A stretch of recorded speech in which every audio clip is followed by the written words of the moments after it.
Do I think unemployment is going to continue to climb with AI replacing human jobs? The answer is yes.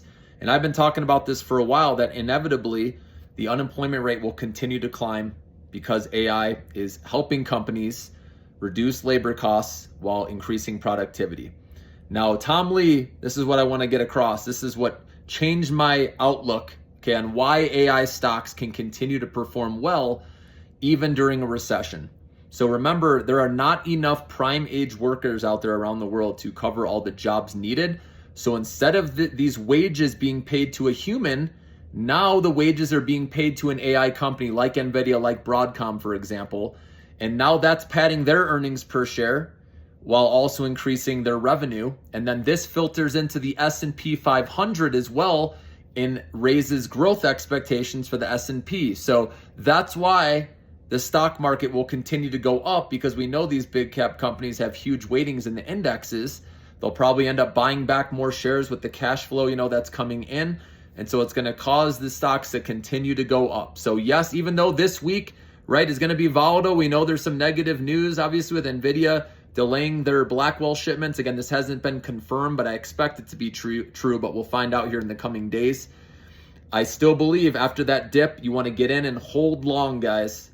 Because like I said, this money is now going to companies like NVIDIA instead of going to workers. Do you know how much extra money that is going into their companies? And like I said, all the industries they're getting into, the omniverse and the global sales they can get now from governments even wanting, NVIDIA's chips, and just getting into the Middle East. And then the Blackwell chip, this is just the delay.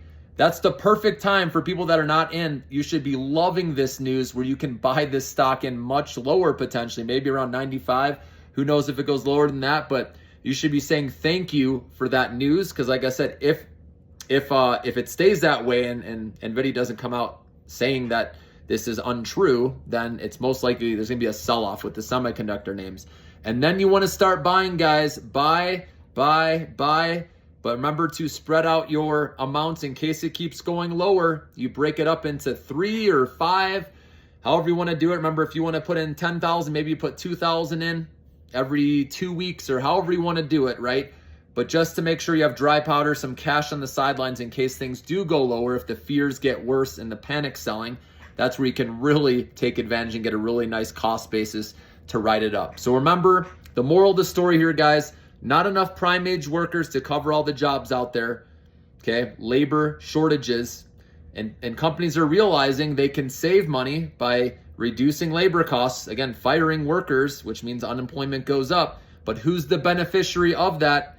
It's the companies like NVIDIA, right? Broadcom, that work, especially business to business, that don't rely on the consumer, right? Because we know like Apple, for example, does rely on the consumer. If unemployment keeps going up, less people have jobs, that means consumer spending is going to go down, which is going to affect companies tied to the consumer, right?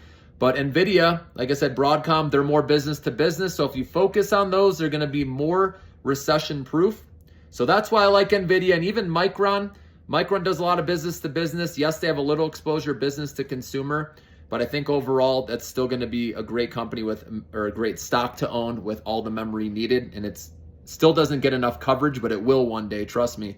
And then also the reason why I like Upstart is because you think, obviously, consumer spending, right, slowing down because of people losing their jobs. They're going to have to either take out more loans, personal loans, right, or maybe tap into their HELOCs, right, home equity lines of credit to raise some money. Upstart's in both of those. Plus, they have the auto loans, right, which are going to pick up once interest rate cuts happen. So that's why I like Upstart, and I believe it's going to be a big winner. So I recommend having some in that.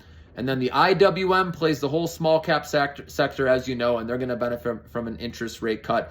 And again, that's more of a short-term, just play into maybe 1 or 2 cuts. And by then, I think it'll be a lot higher. You can take profits, okay, or play with house money by then. But that is what I'm doing, guys. That's why I like these stocks. And hopefully that makes sense. You see the bigger picture now of why AI stocks will do good, whether it's good or bad economic times.